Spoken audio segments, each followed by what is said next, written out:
Bismillahirrahmanirrahim.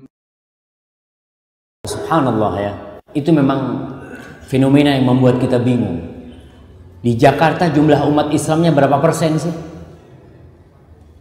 Banyak sekali mereka. Tapi Islam gimana mereka? Islam yang nggak sholat, yang Islam yang minum-minuman, ya. Subhanallah. Seperti itulah munculnya pemimpin-pemimpin yang mungkin tidak sesuai dengan keinginan kita. Itu karena kitanya. Kalau kita berbicara umpamanya di Jakarta, yang sholat cuma 20%, yang nggak sholat 80%, atau kita katakan janganlah, terlalu banyak lah. Yang sholat 40%, yang nggak sholat 60%. Kira-kira pemimpinnya yang 60% apa yang 40%? Yang 60 lah. Apalagi kita lihat sistem di Indonesia ini pemilu. Banyak-banyakan suara. Dan kebanyakan orang itu orang soleh apa nggak soleh? Nggak soleh. Kalau kita lihat subhanallah, realita yang terjadi sebenarnya kalau kita lihat bagaimana dai-dai itu memahamkan orang Islam dengan Islamnya. Ketika mereka paham dengan Islamnya, dia akan tahu pemimpin mana yang akan dia pilih.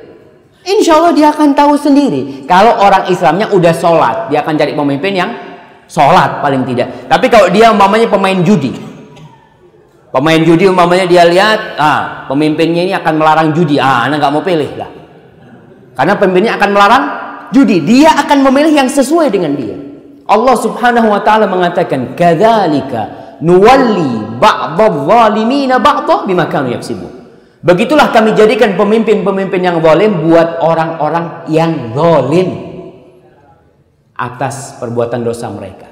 Jadi kalau kita berbicara tentang kezaliman ini, jangan bicara pemimpin yang di atas yang memang sudah banyak yang korupsi ya.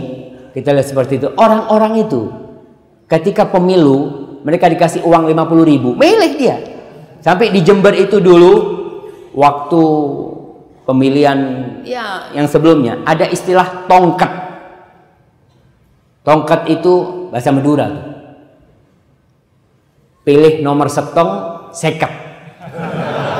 Ente pilih nomor 1 dapat seket, dapat 50.000. Orang-orang itu nggak kenal sama fulan, dia nggak pernah tahu. Dikasih duit ya alhamdulillah. Orang anak milih yang mana nggak ngerti sama fulan. Jadi kebanyakan orang itu kalau kita lihat nggak ikut-ikut tentang masalah pemilu ini, nggak ngurusi mereka itu. Orang-orang awam. Jangan masalah pemilu, dia berpikir Ustaz, anak kok mikirin pemilu, makan aja susah Ustaz. Jadi sekarang bagaimana peran dai ini memahamkan Islam.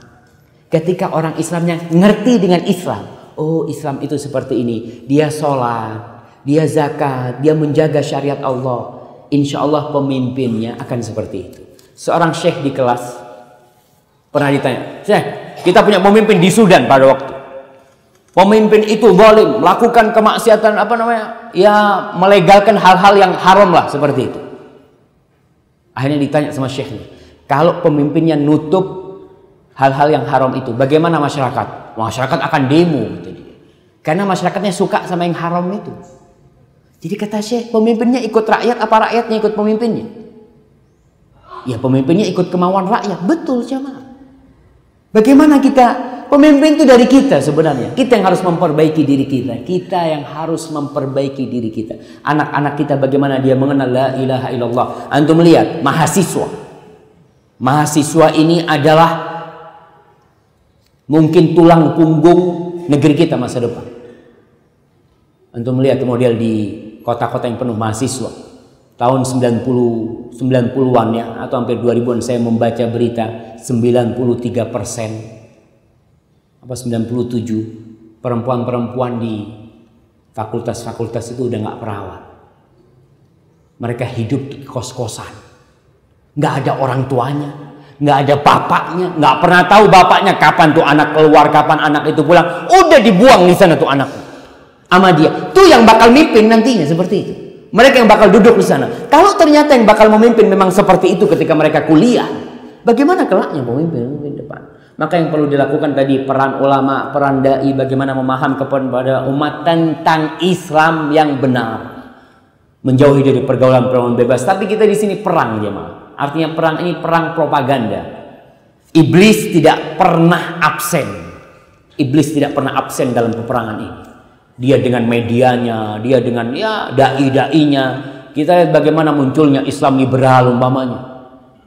Muncul Islam liberal. Kemana mereka masuknya? Ke kampus-kampus. Harapan kita umpamanya universitas-universitas Islam memunculkan ulama-ulama, ternyata mereka sudah, ya harapan kita sangat tipis sekali dengan mereka. Tapi saya mendukung bahwasanya bagaimana perang ulama, perang dai ya, dan berdakwah juga bukan hanya di kota, di kampung-kampung, di desa-desa yang orang desa itu mungkin nggak pernah nonton TV. Kadang-kala dakwah kita belum sampai ke tempat sana. Kebanyakan dai-dai itu ngantong di kota, di kota-kota besar. Karena kalau dakwah di kampung kadang-kala nggak ada fulusnya di sana. Kadang-kala memang dakwah di sana subhanallah. Makanya harapan kita yang punya rezeki yang hidup di kota, ya berusaha untuk mengkoordinir bagaimana dai-dai yang di desa itu. Karena mereka alhamdulillah masih fresh ya, mereka bisa diperbaiki insyaallah. Barakallahu fiik.